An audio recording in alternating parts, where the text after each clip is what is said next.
I want to talk about the enclosed. What's the enclosed, you ask? Well, it's just the greatest fucking product that ever existed in the history of mankind. EnclosedLingerie.com. ENCLOSED lingerie.com. High-end designer lingerie sourced from around the world. Fellas, you know it's coming, right? You know it's coming. Christmas, Hanukkah, Kwanzaa, President's Day, Birthday, Earth Day, Dog Day, Tuesday, anniversary, 1-day anniversary, 10-day anniversary, 3-month anniversary, 12-week anniversary, 6-month anniversary, 10-year anniversary of the thing that was special that you don't remember, but you act like you remember because you don't want her to lose her mind.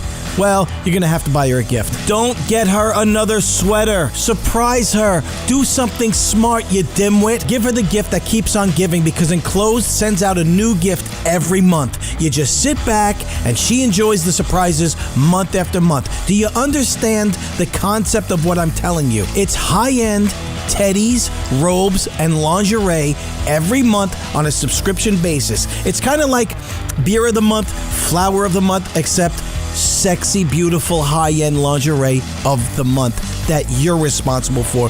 You made this happen. You're the hero. You are the hero. Do you understand what I'm telling you? And these aren't like department store undies. These aren't like the bloomers you get at Target. These aren't Target bloomers, fellas. High-end designer lingerie from around the world. Go look at Cherry Brandy and tell me if that doesn't change your life. So what do? You go to EnclosedLingerie.com, you open up an account, and then you customize your preferences based on your wife or girlfriend, and then they send it every month. They guarantee the size, too. You can't mess it up. They get the fit right 98% of the time. That's unheard of. Hey, thanks for the advice, TJ, but how many people are using them? Shut your filthy hole. Thousands and thousands of men and women love Enclosed. Thousands. So stop everything that's happening in your life. Go to EnclosedLingerie.com, EnclosedLingerie.com, and don't forget to use the code 3PLT for $20 off your order at EnclosedLingerie.com. This is a game changer. Greatest thing that ever happened to the human race. It's the sexiest gift on earth. Yeah, I guess we can go back to the show now. Tom is in to visit. We went to Washington, D.C. to see my brother Mike. Yeah, we saw Lincoln Memorial. We saw the Jefferson Memorial. We saw all the memorials that had to be seen. Yeah, did you like them? It was wonderful. What was your favorite memorial, seriously? Lincoln. Why? Absolutely. You like Lincoln? He was a great man. Really? Yeah, sure. He did a lot of things. What type of things did you like? He came out there and he said to the people, 40 and so many years ago, we had a nation, and now it's going to get better. Yeah? Yeah. What was that speech about? It was about the people over there. They were using slaves, and they said to the people, I don't want slaves anymore. Who said that? Mr. Lincoln. Oh, he said that. Yeah, Mrs. Lincoln too said something. You know, a lot of people say that was a guise so that he can use black people to get more soldiers. Do you think that's true? Anything is possible, you know. But we had black soldiers, that's for sure. Right. But they joined up. Yeah. They joined. They signed up. They said they had no place to go. They said no jobs, nothing. Going to pick cotton and be a slave, or go said, get shot at. No more cotton. I want a gun. I want to kill white people. That's in a direct opposition of Bill O'Reilly's claim that the slaves had it pretty good. I mean, they had condos. So there was a little bit mini condos.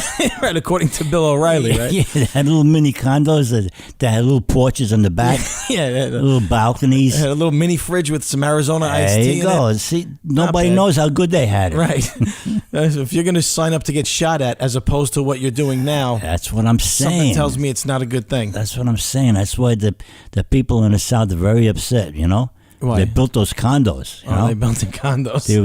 I think it was straw and wood or something like that. Tom, where were you born? I was born over there. Welcome to Three People Like This Interviews. And now, a man who should be on some sort of fucking watch list. TJ Stone. I think I was born in Brooklyn. You think? Mm. No, were you born? Because Ebbets Field was there. Yeah, right. Ebbets Field is the old Brooklyn where the Dodgers, Brooklyn Dodgers used to play. Yeah. Do you remember what it was like growing up in Brooklyn? How old are you? I'm 81. I'll be 81. You'll be 81. Yeah. You look fantastic, by the way. Really? You hate when people say that to you? You look great. Yeah, because I feel shitty. Right. Not only that, it's like they find out your age and they go, oh, you don't look it. you're not supposed to look that way. You're supposed I feel it, though. You start thinking to yourself, well, how the hell am I supposed to look then? Well, yeah. What am I supposed to be, dilapidated? I don't understand. Yeah. It's just good genes. I mean, some people at 80 look destroyed. You come from a good gene pool. Good jeans, pair of good socks, and you're all set. No, but your family lives long. I mean, you got a nice track my record. My aunt lived till 95, 96, something like that. Yeah. And my grandfather was in his 90s. Yeah. So maybe I'll be around a little bit. Yeah, I think so. I think you're just getting started. But what year were you born? Then 80. If I do some quick math, 1936 minus the 5, 1936. You didn't know there was a 1936. Yeah. Huh? Well, I'm aware of it. I just didn't know that people still remembered it. Yeah, they had 1930s. They had 1926. So you were born in Brooklyn? I thought you were born in Brooklyn. Yeah, you were born in Brooklyn Hospital on 6th Avenue. 6th Avenue and who knows? over there. Over there. Over there. So 6th Avenue, downtown Brooklyn. Yeah. That's what it is, downtown Brooklyn. Brooklyn Hospital. Yeah. You know it is, Tom, when you're doing radio, you have to over-explain a little bit because people don't know. You have to let them know. The people from Brooklyn know. Oh, right. Well, there's hopefully one or two more people from listening it was downtown than Brooklyn. just Brooklyn people. It was a Brooklyn Hospital, I believe the name was. And 1936 in Brooklyn. So how long were you in Brooklyn? Did you ever move out of Brooklyn when you were younger? I only moved out of Brooklyn in 1951. So I went to Framingham, Mass. High School. So you're 15 years old and you moved out of Brooklyn. Yeah. So what were the first years of your life like in Brooklyn in the 30s? What was it like back then? Well, I don't remember the 30s so much, but I remember Pearl Harbor. That really what stuck year was in my Pearl mind. Harbor? 1941. 1941. You were 5 years old. I remember we were listening to the radio when the report came over the radio about Japan bombing Pearl Harbor, and my Uncle Frank at that time was talking to my aunt, and he was explaining what was going on about maybe they might attack California. Wow. And I'm thinking they're going to be coming up Court Street any day now. At that time, I mean, that's terrifying because... And then they had the air raids, and every block had a siren on the building. And when any plane came over, the sirens went off, and they were loud. I mean, they used to shatter some of the windows in the houses in the neighborhood. Wow, that loud. Yeah. And it was either planes from Canada or English planes that were just coming over. So these air raid sirens would be there because World War II, yeah, had just ended. Well, no, it started. It just began. Yeah. Wait, so what? So Japan started war, but why did the sirens exist? They put those on the buildings because of Pearl Harbor? Yeah. Oh, okay. Soon as any planes that came into the area. Oh, wow. Those sirens went off, and like I said, they were loud. That's a crazy time. And we used to hide under the bed. Under the bed. Because they thought they were going to drop bombs. Yeah. All right. So where else can you go? There's nowhere else to go. There's no place to go. Try to get to the basement. News traveled slowly back then. Yeah, I mean, it wasn't, you had to wait for reports from Pearl Harbor, and then but about 3 hours later, we got more reports that the Japanese came back and bombed them again. Why did they bomb Pearl Harbor? Do you remember the reasoning? Because our fleet was there. I know. What was the impetus behind it? Like they said, all right, we're going to go to America and we're going to take it over. Take over America. They were essentially trying to take over America. Yeah, because we wouldn't sell them any more oil because they were invading all kind of countries. They were invading Korea, China, Formosa. Oh, really? Philippines, yeah. And we asked them to stop. Fucking wild time that was back then. Oh, yeah. And so Roosevelt decided, we're not selling you any more oil for your fuel. It was an embargo, in other words. And so that's why they bombed us. But the main reason was to wipe out our fleet. Yeah. But luckily, our two carriers weren't there. And that's what saved us. The two carriers. But the people and the reason the Japanese did not invade California is because all Americans had guns. So that was one of the biggest reasons they never invaded the beaches of California. Because the common folk would rise up. Yeah, would rise up. And they would have to fight. Right, fight them too. A population of, not just the army, but a population of people with guns. Yeah. So, what a time to be alive. Could you imagine just, I mean, 9/11 is one thing. It was an attack, but it wasn't, I mean, it's horrendous, but it wasn't like, okay, they might take over the country. Yeah, exactly. And not only that, but there was the Germans. They had U-boats off the coast of New York, and they were spotted a couple of times, and until some of our destroyers were not there to try and intercept them. So that was being 5 in America in 1941. 5, 6 years old. Then, and as the years went on, the war lasted 5 years. But, wow! Every day, slowly getting reports. And every day you couldn't get gas, you couldn't get butter. Everything was rationed. You only could fill up your car. You only get like $3 worth of gas or something like that every couple of days. And they would have air raids when you were in school too. Yeah, well, mostly at night though, because that's when they would try to attack. Right. And any planes, like I said, any planes that came near the area, they blasted those sirens. I mean, even when you're sleeping, those things woke you up. That's crazy. Yeah. What brought you to Framingham at the age of 15? First of all, what was it like in downtown Brooklyn? With the, how do I put this? Gangsters. Was it prevalent? Was it different back then? Was it a different? Yeah. It was commonplace then. Those guys, I mean, in them days, they were more classy because they took care of the neighborhood. Oh, they did, more or less. Yeah, they were better than the cops. Oh, really? Well, I guess it was they did their thing, but system. Yeah, you couldn't do things in the neighborhood that they wouldn't allow. Like it always amazed me that those guys of that era, they always wore suits and ties. Yeah. Right? Because I remember when I was younger as well, but they were very, very respectful. Very respectful to women. To women and children. And to other people. Children and women were their specialty. So they had an air of class about them. Yes, they did. They were more businessmen, you think. And they never would hurt a woman or a child. Right. Would they keep the violence amongst themselves? Yeah. They would basically try to keep it among themselves. Sometimes, once in a while, somebody got in the way, but...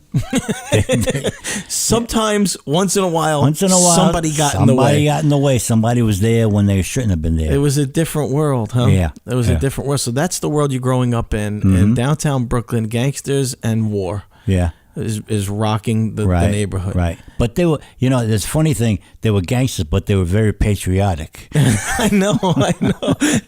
Have the American flags outside their houses and stuff. Yeah. Well, they were soldier mind. They were the minds of a soldier, you know. And I guess they did it, And every time some soldiers came home, or Navy men or Marines, they would have a party for them. Yeah. If there was a Marine or a soldier from the neighborhood, they would have them. They would be the guests and shut down the streets, and the cops are on board, right? They would shut down Court Street, and that was a big street to shut down. When you see Court Street and what it's become now, how does it make you feel? Oh, what a difference! Court Street had trolley tracks. We had the trolley car coming by, and they had that rod going up to the cable.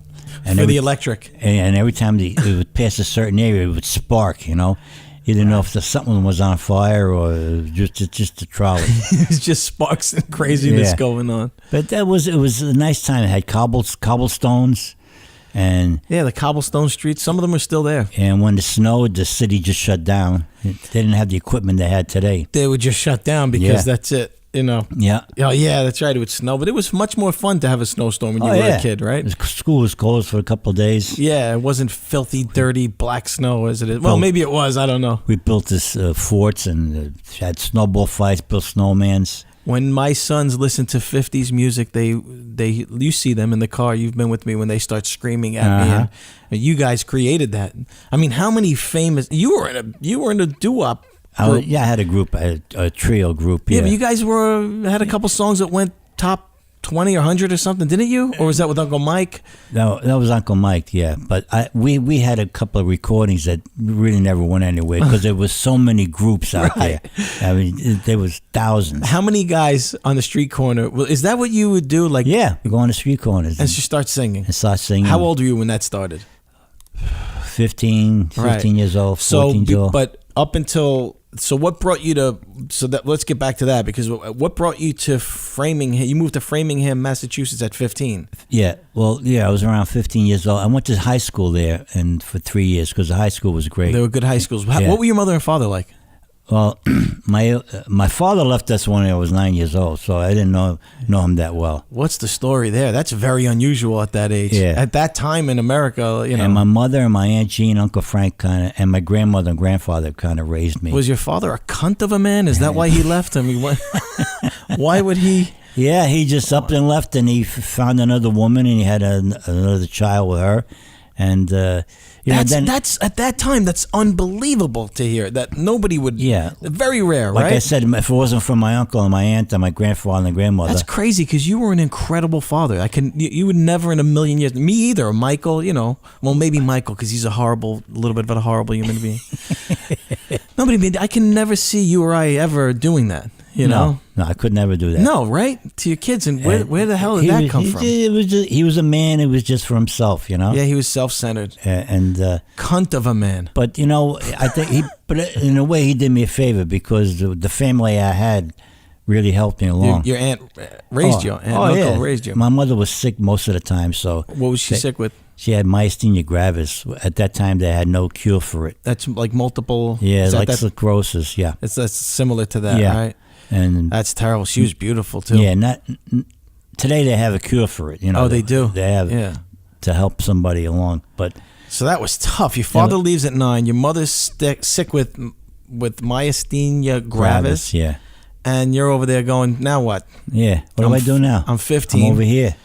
And was that part of the reason why you went to Framingham? To Framingham because we had other family there, and the high school was fantastic. Well, how did the other kids feel about? Did the other kids have a lot of empathy for you? Because Jesus Christ, I mean, you're growing up in a time when the family unit is strong. Right. 40s, 50s, and everybody's got a mother and father, and then they're like, all right, look, his father left him. Also, his mother's dying. So, sorry, bud. There was kids that had other problems too. Yeah, sure, I'm sure. But I mean, that's true because Aunt Jean and Uncle Frank, because I know this firsthand, are such great people, the people that raised you, but very unique in that day and age. To not to have a kid that's right, and they had 3 kids of their own. So so they pulled me into the family. They didn't love them as much as they love you, obviously, right? And they took good care of me. I mean, they made sure. Oh, you were like their son. Yeah, right. So was it your decision to go to Framingham, or was it a family decision? Well, my mother wanted to go and try it, see if. Oh, okay. So she was still around all at that time because, like I said, I had my Casciolini family there. Yeah, and the Casciolini family. Yeah. What are the Casciolini family? What? That's my grandmother's sisters and brothers. So your grandmother's, but they were all Casciolinis from Casciolinis, Italy. Yeah. And the Casciolinis were in Framingham, Massachusetts. And that's the reason why your mother said, look, there's no better place to be than with the Casciolinis. I can't get enough of that name. It was all countries. It was just urban living. So it's interesting. Some Italians from Italy came to New York, and people Some don't talk about to Massachusetts, Pennsylvania, like Pittsburgh, like Philly. Like there's a lot of Italians up the East Coast. There was the Casciolinis, the Ciccarinis. Oh my God! Yeah, it's just. Did they love you? When you showed up, was it great to see them? Yeah, my cousins and my uncles. Yeah, they took me under their wing too. Big departure from Brooklyn, right? Different lifestyle, right?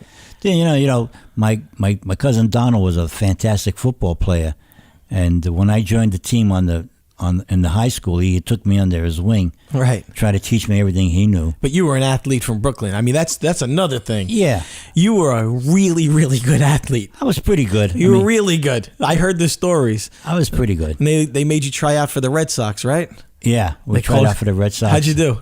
I did all right. I did pretty good. But that year I played football and I hurt my shoulder. Oh no! And that kind of ruined it for me. I couldn't throw a baseball like I used to. That's not good. That's not good. How did the audition? How did the tryout go? I hit 2 balls against the first 3 times I got up. I hit 1 ball over the Green Monster. You hit one out, and I and I hit 2 of them off the Green Monster, and the rest of them I sprayed all over the field. Really? So I made good contact with the ball. So what happened? What was at those times? There were like 500 kids there. Yeah. You know. So did they call you back? They said for me to come back in the spring. They were going to send me to their farm system. So you wait a minute. Yeah. You made the team. Well, I didn't make the Red Sox. Yeah, that's making the team. They called you up to the farm system. The farm system. I never knew that. I was going to go to their farm system. Oh, get the hell out of here. Wherever there was, I can't remember where it was. Somewhere. It might have been down south somewhere. So you made the Red Sox, essentially. Like I said, then I played football in September, and I hurt my shoulder really bad in November. Left shoulder? My right shoulder. Wow. I dislocated it really bad. And I couldn't throw a baseball like I...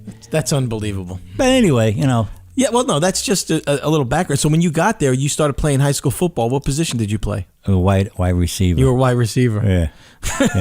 So all of this sounds very familiar to me. Isn't it eerily familiar what's going on? And then occasionally I play a defensive back, you know? Yeah. Well, you were fast then. Because I could run pretty good, yeah. I didn't get that speed. God damn it. No, I got a little bit of that speed. Oh, you had the speed, yeah. Yeah, but I was an outside linebacker. Yeah, it was 3 years of fun. I had a good time in high school. I mean, I think our generations are similar in the sense that tackle football when we were coming up was a lot, even though we both got hurt, it was a lot safer than it is now. It seems like they're bigger, faster. The only thing is we had no face mask. You know, everything was... Wait a minute. We had no face mask across the face. How dare I try to compare my toughness to yours? And guys playing without face masks. When you stuck your face into the guy's crotch to tackle him, oh no! Everybody knew you played football because you had either broken nose or cuts all over your face. Oh, because anyway, you led with your face, and they used to teach you lead with your head, right? Lead with your head, and your eyes were closed when you finished the you're game. All banged up. Yeah. Do you have leather helmets? Yeah, just about. Yeah, leather. But I mean, come on. They weren't like today's helmets. No, they weren't like anything. They weren't like today's hats. I mean, when you tackled somebody, you felt like your head was pushed inside your shoulder. You're essentially wearing a jacket on your head, just to cut out a jacket and put it on your head. Yeah, it was tough as hell, right? They got you in such great shape that you felt it, but you felt it more or less after the game. Yeah, and then you felt it like years later. All the bangs they got up. Sure. Bang, bang, bang, bang. So you graduated you went to Framingham High School? I went to Framingham High School, graduated. What were the gals like in Framingham High School? They were nice. They were different than Brooklyn gals. They were a little different, right? Yeah, they're very... A little sweeter? A little sweeter, a little laid back, a little bit more feminine? Not that excitable like the Brooklyn girls. They looked a lot less like Ernest Borgnine than most girls in Brooklyn did. Yeah, girls growing up in Brooklyn. And then they look like Jack Black for the current people that to pick up current face. And then once they hit like 50, for some reason they all get like the Johnny Cash hairdo.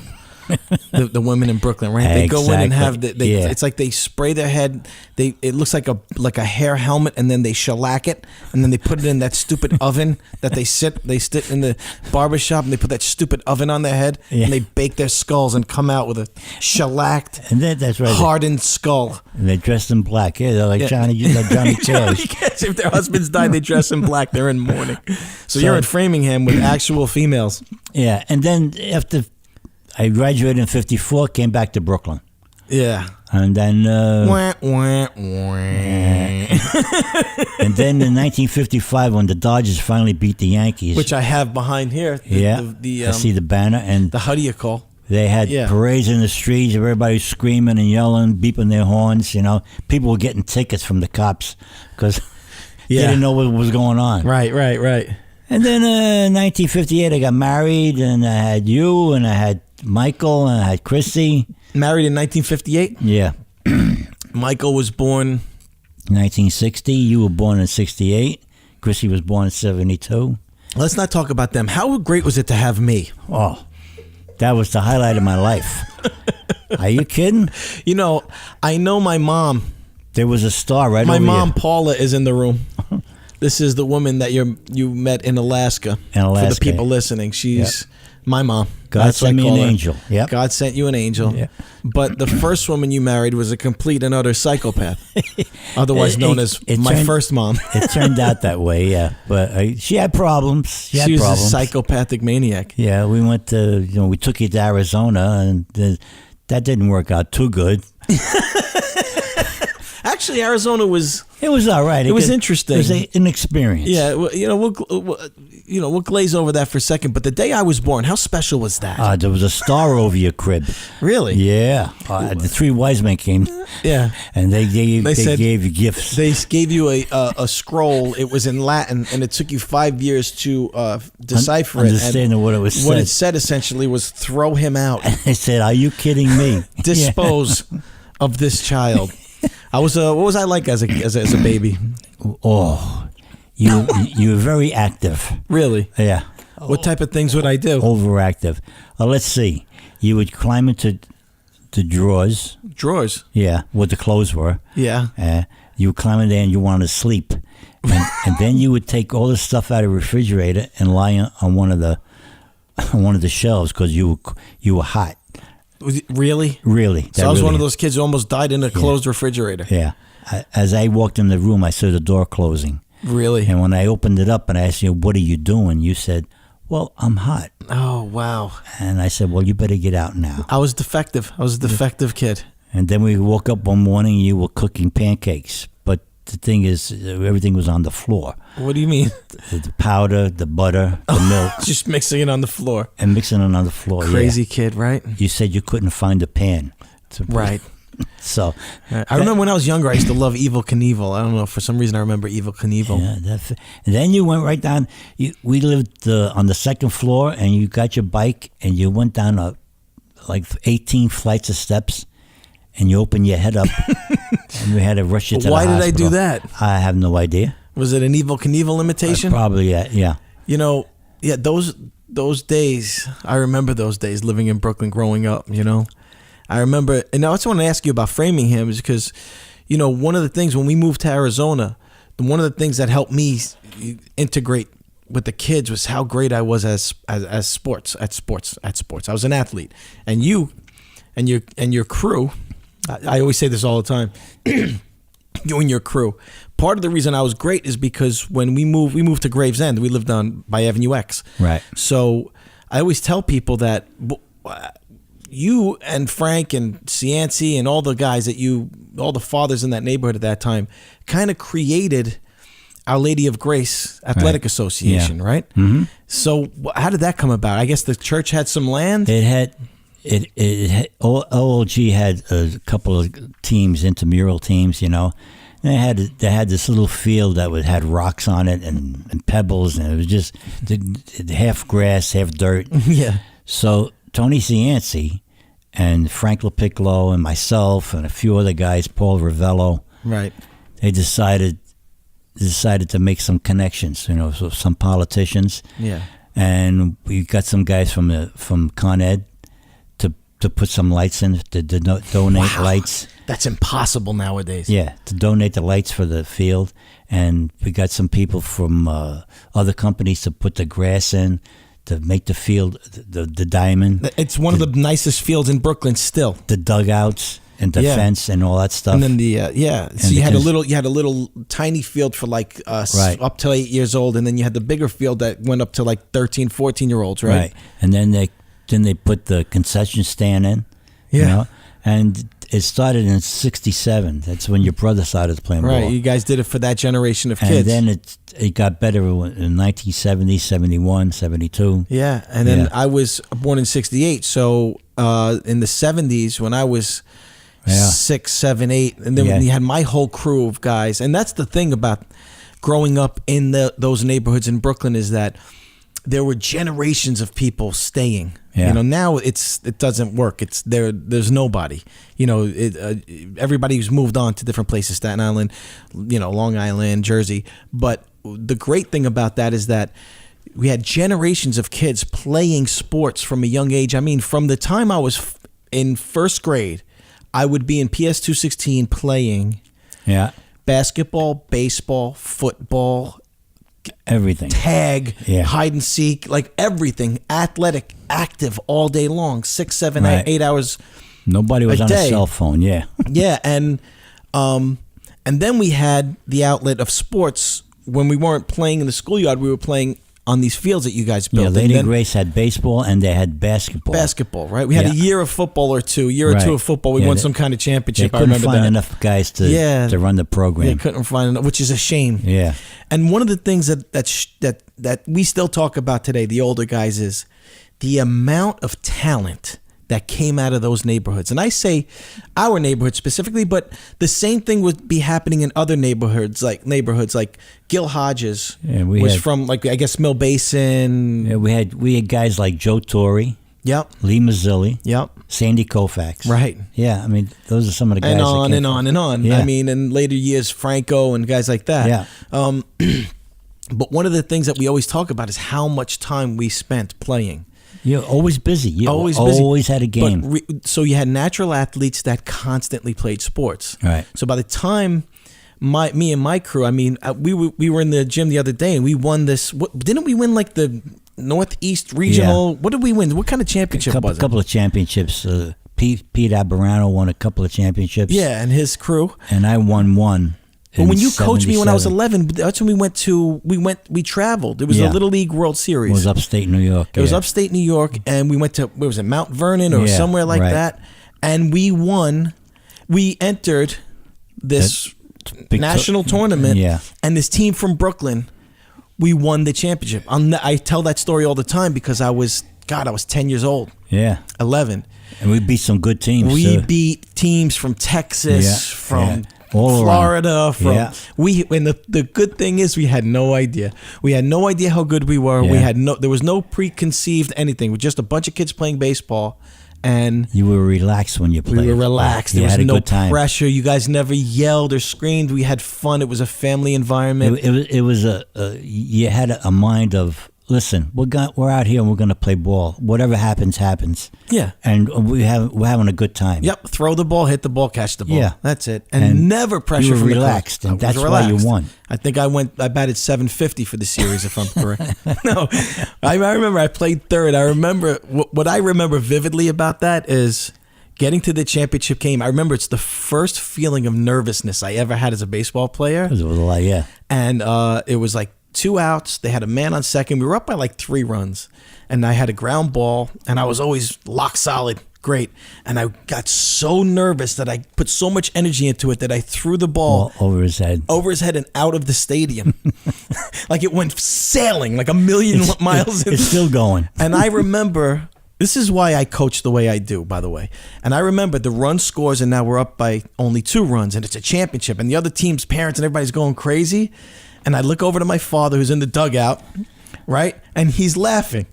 He's laughing at how he goes, I think you threw it to Stryker Street, which was in Brooklyn at the time. And he goes, take it easy, just play baseball, Tommy, you know?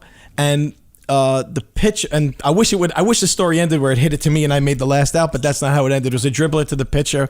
He threw him out, Mike DeLolio. Right. And we went bananas. We went bananas, you know? Yeah. I think of that all the time because it would have been on ESPN at this point in time. That's how national this tournament was. It was exciting because you kids were playing in front of all these people that you never played with. Right. Yeah. Right. There was like 2,000-3,000 people there. Yeah, it was crazy, right? That was like the best time. So I always talk about what made that transition to Arizona a little easier for me is I was a really good athlete. You were a really good ball player. You had all the potential. You had people from ASU wanted you to, as soon as you finished high school, they're going to give you the full scholarship. Yeah. Full scholarship, but you were not interested.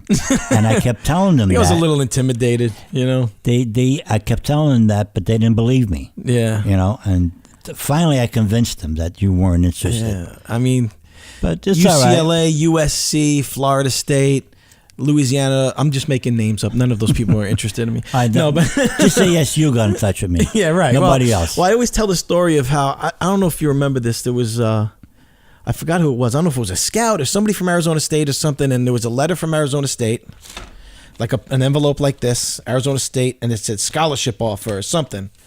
And then we had a stack of like electric bills, gas bills, letters and stuff. My father puts that letter on top and hides where the rest of them came from. And he tells the guy, look, I know you want them, but we got a lot of interest from all these other colleges. I got Arizona, I got UCLA, USC, I got Florida State there. And when you look at the pile, you go, oh my God, everybody wants this kid. It was one college. It was Arizona State that wanted me, and everything else was with like, the gas bill. Yeah, it was a gas bill and everything. I remember bill. my friend, I don't know who was with us at the time, Tom or Trevor, one of my friends were like, wow, what a Brooklyn move that is. That's such a great Brooklyn move, But yeah, I mean, look, I had a great time. If I had my way, I'd be a linebacker for the Steelers. That's my problem. Well, the thing is, you weren't interested at the time. There's no sense pushing you when you're not interested. Yeah, I think I was a little intimidated because we spent those two weeks at Arizona State University, and everybody was taller than me, bigger than me. In my mind, taller, bigger, faster. Yeah. And I wish I had that ego that the great ones have. But like Pete Rose, you couldn't tell him how big he was. Right. Yeah. He didn't care. He wasn't a big guy. He didn't care. He was the best. He was just a good ball player. Yeah, and then when I watch these kids play nowadays, I go, man, come on, man. You guys, a lot of kids aren't as good as and by the way, I feel like I was a good, but one of the better, maybe more commonplace athlete from Brooklyn than most people would imagine. There was a lot of kids from Brooklyn that could have went pro. Like I always said, if Willie Mays and Roberto Clemente and Mickey Mantle, if they were playing today, they couldn't pay them. They couldn't pay him. No. I mean, it was just natural athletes. Yeah. It was just naturally just great. That's the other thing I see, damn. They're so consistent. Oh, but you know what else you see nowadays? You see coaches telling 7 and 8 year olds and 10-year-olds and 11-year-olds, all right, hands up, door knocking knuckles lined up, head straight, down, swing through the zone. We didn't know what a zone was. We didn't know, just swing, hit. We would get you coach, but if you could play, you could play. Yeah. You see people paying people to teach their kids how to swing a bat and but the ones that can play can play. You just suggest things to them. Let's try this here. If that works for you, good. If it doesn't, then go back to what you were doing. Right. And that's the way it was. We had a fun time in Arizona. Yeah, you taught yourself. Yeah. You taught yourself how to hit the ball and how to feel the ball and how to throw the ball. I mean, that's what I mean. There was I stepped onto a team and took the second base position and never stopped. I was starting, batted first, played second my whole life. You had all the natural abilities because when you played second, you did everything right. So there was nothing to teach you. Right. There was just nothing. I had a natural. You got rid of the ball the way you're supposed to. You got quick throws and catching the ball and getting down on the ball. I know. Yeah. As a almost 50-year-old man looking back on it, I would say, yeah. I wish I can go back and talk to myself and say, you're the best one here. Yeah. Stop it. Yeah. You know what I mean? Because now I watch kids play, and just the way a kid catches a ball and has a fluid motion in and throws the ball, you could tell the ones that just have it. Yeah. But that helped me to adapt to life as a young kid in Arizona. It was good for me, Even when you had a bat, you had a great level swing. Yeah, I know. You and Michael had a great level. My brother is a baseball player, and you sprayed the ball all over the field. So that was you were very consistent in that. You know what's cool about this is tomorrow at 8:45 you're going to be in Brooklyn to watch Michael, my son, my 8-year-old son, your grandson. Yeah, I'm looking forward to that. Playing the Kiwanis Championship against the Bonnies. We're looking forward to that, really. And win or lose, it'll be good for you to see him play and get some. I'm ready. Yeah, you're ready. I'm ready. We have practice tonight at 6, by the way. Oh, then. Okay. Yeah, so Arizona, and then let's do this. Let's say Arizona was great. Blah blah blah blah blah. You retire and go to Alaska.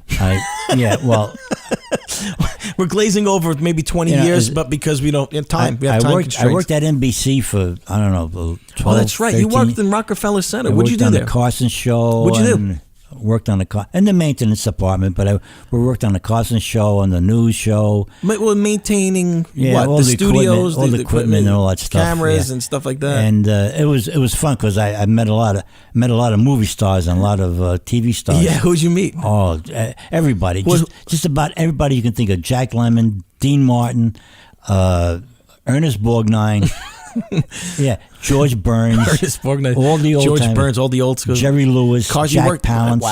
Wow. You know, I talked to, would you say hello to each other and stuff like that. Yeah, sure, because you worked on the crew. Walter Matthau. How were most of these guys nice? Yeah, nice most guys, of them right? were nice. Jack Lemmon was a sweetheart. Yeah. Yeah, he was very, very shy. I don't know why. Well, sometimes that's what happens. You know, these artistic people. They were just see Ed McMahon in the hallway, and we just shoot the breeze sometimes. You know? That's cool. And Johnny Carson. Hey, and then I worked on the original Saturday Night Live.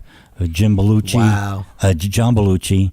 Yeah. And that Gil Dan Radner, Aykroyd, Bill Murray, that whole original crew. What was that like? They were insane. Really? They were insane. What were they like? They were all high. Smoking pot? John Belushi, he was never on the ground. Never. Yeah. He was high as a helicopter at all times. Even during the show? Yeah. Really? John. High as a helicopter. We used to say that, John, how are you going to do this tonight? Watch. He used to say, watch. Oh, really? So those guys were probably funny. really friendly with those guys. And it didn't bother him at all. Yeah, that was in the 70s. Yeah. It didn't bother him at all. He would float through the hallway high as a helicopter, man. And just do the show. And could you imagine them doing that now? I wonder if that goes on at all. He was funny as hell, and he was genius. He used to forget his lines too, you know, and then he just wing it.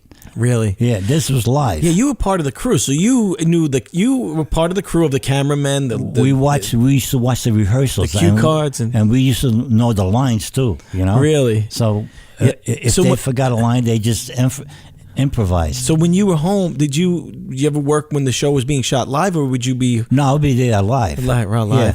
God Almighty. Yeah. Any crazy stories about any of the crew, or just in general they were just nuts, right? Yeah, so many things that we were there the night Tiny Tim was on, and he got married on the show, on Johnny Carson show. Wow, that was something. Tiny Tim. Back then that was a real crazy type of character. Yeah. That's commonplace nowadays. Guys like him. It was just great, you know. Dean Martin was great. He was backstage just fooling around with us Dino guys. Martino. Yeah, he was Dino at all times. Back then, celebrities would have a different type of life. Like there were a lot.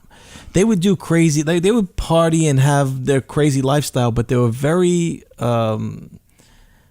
private about it, right? Yeah.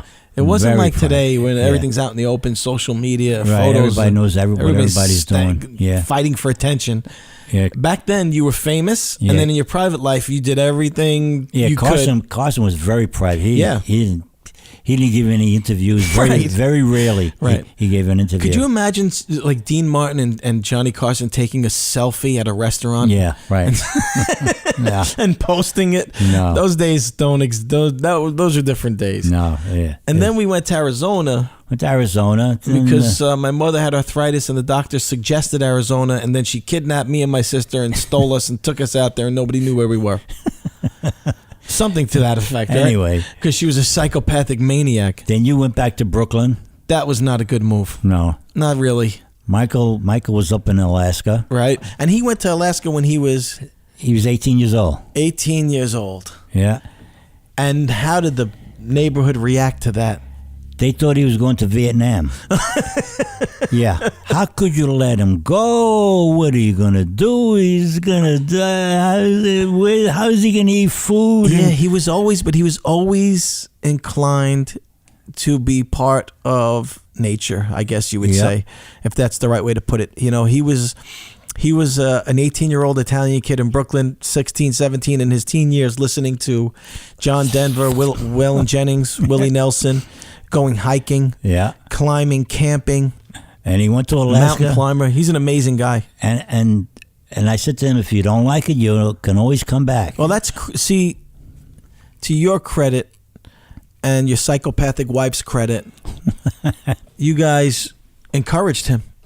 Yeah. You know, I joke around about mommy, but she was, in that sense, very cool And that she was encouraging and open-minded. Yeah, I like I said, he can always come back. You know? And it's what he wanted to do. Yeah, but he never came back. You're talking about an era when people would have children that would get married and live in the basement and raise their grandkids in the same house as the grandparents. Right. You're talking about an era, like that's the era.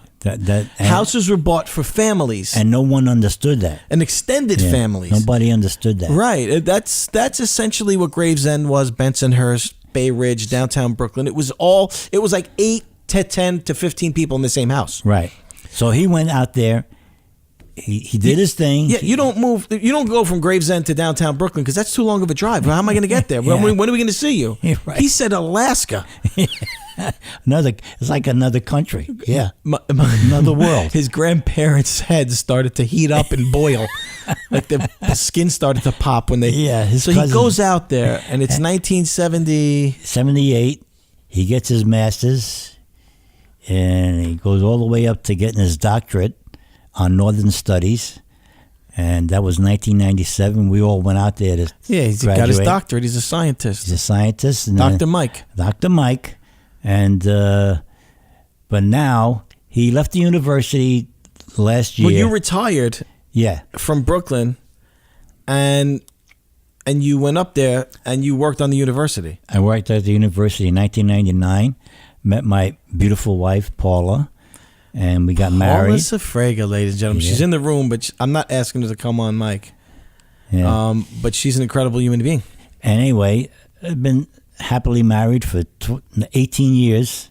It's been great. Does Paula know about this? She knows all about it. I told her. Anyway, I just retired last year. You worked on the university. I worked as an HVAC. I worked as a painter, and then I worked on the lock shop. I have to tell people one quick story that just jumped into my mind. I think I mentioned it on air before, but I'm going to do it again. You can hear the way my father talks. Very calm, very nice, Brooklyn guy, but you're not very pretentious. You have no patience for pretentious people or people that think they're better than anybody. You were never impressed by anybody. You know, he's not the guy who goes, oh wow, that's the CEO. Yeah, all right, whatever. So do you remember when Michael came in and he had to go to a meeting with a high level security general, 3-star general? Mm-hmm. And I had to give Michael a ride to this army base in Jersey, and before we get in the car, I don't know if you remember. Yeah, I told this story before. But before we get in the car, he said, listen, my brother is very impressed with everybody. The last person he spoke to is the most important, amazing person to hear him tell it that ever existed. So you have these two personalities. Mike, who's very aware of who he's talking to and very respectful and cognizant of their position, and Tom, who doesn't give a fuck who you are, where you're from. If you're a douchebag, you're a douchebag. So I have those two guys in the car. So before we get in the car, my father gets in first, and then Michael says to me, all right, listen, we're going to meet a 3-star general. His name is James. Let's pick a name, Smith. I don't know. William, I think. I don't. Whatever. Of course, it was William Smith Johnson or whatever. Jones, white, 3-star general, very, very, very, strict army guy. And he goes, "Don't let Tom near him, okay? His name is General William. All right. I can't have him calling him any other thing." What do you mean? He goes, Daddy, he doesn't call you by your name. He makes up a name, and that's your name. Hey there, sunshine. What do you say there, Toots? How you say there, Tootie? What's up there, Ashley? Well, my name is Alan. Yeah, you look like Ashley. That's so. He goes, I can't have him do that to a 3-star general. So I go, okay, sure. The last person used to say that to was me, because I want to see that interaction. So he gets in the car and he hints to it at my father's. Dad, listen, if you happen to run into this guy, his name is General James Williams. All right, Mike, so what's his name? General James Williams. Right, if you happen to meet him, his name is James Williams, General Williams. Okay. So we get up to the place. Somehow we go through 19 checkpoints, whatever. We pull up in front of this building. We get out, and the plan was for me to take Tom in the car, and we go for lunch and come and get Michael after his meeting. We get out of the car. I open the trunk. I give Mike his briefcase. And as luck would have it, who's walking right at us? Not even Michael, but me and my father. General James Williams and his attaché of people, 2 military guys next to him, a assistant, some girl with a book. It's all very official. And he walks right up to us, full military regalia. My father looks up over his glasses, and he sees that it's him, Jay Williams, and he goes, "How do you say there, Jimmy boy?" Oh, I'm sorry, General. My brother, his head whips towards me and the whole scene. He just takes it all in. And he looks at me and he goes, "Why?" He just goes, "Why?" Almost a whimper. One of the assistants tries to go, "General James, whatever," and he goes, "Pleasure to meet you, sir. You must be Mike's dad." And they hit it off like it was like the greatest friendship. So I tell that story because when you retired, you went up to the university where Michael is the man. Spent 25 years there. Yeah. He's like he always has, different titles: assistant chancellor, dean of the thing, principal of, chief of life, vice the chancellor, greatest, grand high exalted mystic ruler. Yeah. He's always the guy, and he's the man. And then my father goes there, and you had to work. You couldn't sit still, right? Well, the funny thing about it was that he was working with this guy Jim Johnson, who was the vice president. Hey, Jimmy boy, what do you say there? And one day I'm driving by in the truck, and they're both of them standing out in front of this building, Yeah. And I come by, and I roll down my window, and I see them. Now I met Jim before, Jim, Jimmy. So I stopped. But Jim, this guy is the king, world high mystic. Yeah, and I stopped the truck, rolled down the window, and I says, "Listen, you 2 guys over there shouldn't be standing there. This is where the traffic comes by." And Mikey's face, I thought he had diarrhea. My father from Brooklyn. Jimmy's laughing, but Mike's crying. Oh, but it's funny. It's great. So that night when I saw Mike says, he says, "I was kind of upset when you did that." I said, "Why?" "Oh, really?" He said, "Well," he said, "I didn't know how he was going to handle it." Yeah, but you kind of cracked him up. Of course, it's disarming. I said, "Yeah, you got to relax." That's what he doesn't. Well, he gets it. That's the thing about you. You're very disarming. And Mike said within 6 months, you were more popular and more loved than he ever was. And all they wanted to know was, "Oh, you're Tom's son."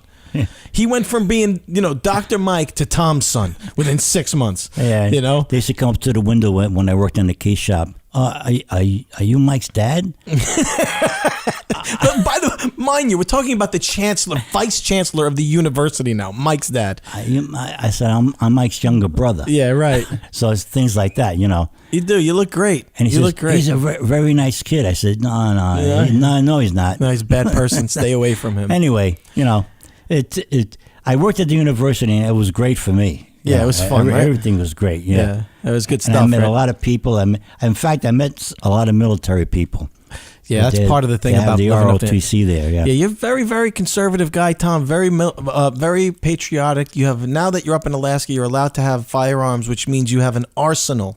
Of guns, don't you? I have a few firearms. Yeah, what's your favorite? The AR-15. Few things more entertaining than my 12-year-old son from Brooklyn being taught how to shoot a .357 Magnum in the Alaskan mountain range by my 80-year-old father from Brooklyn. That was fun last year. Yeah, hey, that was great, right? We took Tommy out there. And Tommy really enjoyed it. He's a fisherman. He's a hunter now. I have a 22 waiting for him. 22. How does it sound? Yeah.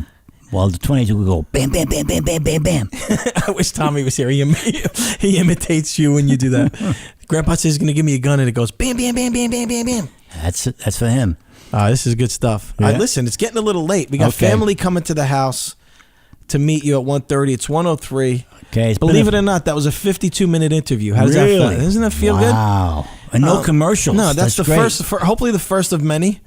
And this is how we do it. All right. Son. All right. Very nice. Tom, thank you very much. I think it goes without saying, but I love you almost like you're my own father. I love you too, son. I appreciate your time. Thank you. Godspeed. Bye-bye. You know what? 1, 2, Sneaker lovers have reason to celebrate. You know who said that? Forbes magazine said that. Do you know who they said it about? Greats.com. Greats Sneakers. That's who they said it about. My boys, Ryan Babenzine and John Buscemi, besides having two of the coolest fucking names in the history of life, started this sneaker company because they wanted to bring something different, disruptive, and better to the sneaker market, and they did it. They're from Brooklyn. We love that. They sell sneakers. We love that. But what we really love is how cool, comfortable, stylish, and fresh these sneakers are. They're changing the game. From a business point of view, it's brilliant because they have what's called a disruptive business model. They're disrupting the industry. So what does that mean, right? You look at the major sneaker brands out there, and it takes them 18 to 24 months to design, create, produce, and bring a new product to market. That means that right now, they're working on stuff that's coming out around 2020. Stop it. Stop it. Greats does that in less than 4 months. Product after product after product after product. Look at my foot. Look at my foot, Bruno. You know what that is? That's the all-leather Royale lace-up. Look at that. Oh, it's beautiful. Mike Rick is wearing the Wooster slip-on. We will bury you in awesome footwear right now. It's the perfect gift for the holidays. Save 15% on your first purchase with the code 3PLT. That's the number 3PLT at Greats.com. We love these guys. Greats.com. They've been featured in Vogue, Esquire, GQ, Entrepreneur, Wall Street Journal, Forbes, Complex, Mashable, Bloomberg Business Week, Hypebeast. Hypebeast said that Greats is shaping the footwear industry one model at a time. Slam X Hype says that you have to rethink the idea of men's footwear. Maxim, Four Pins, Valet, Uncrate. These guys are crushing it. We love having them on board. Go to Greats.com or I will smash your face in with a mallet. This has been Three People Like This Interviews with TJ Stone.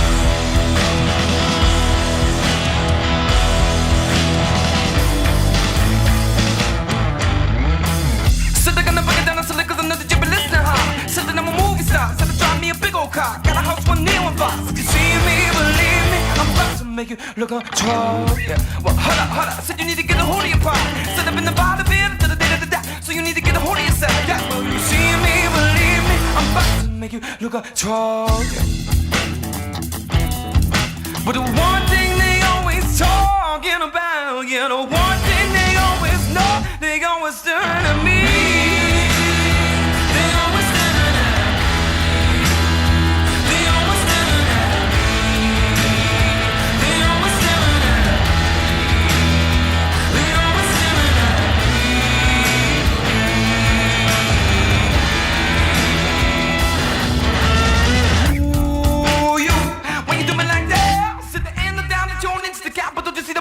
Now, yeah, but you see me, believe me, I'm about to make it look on troll. But the one thing they always talking about, yeah, the one thing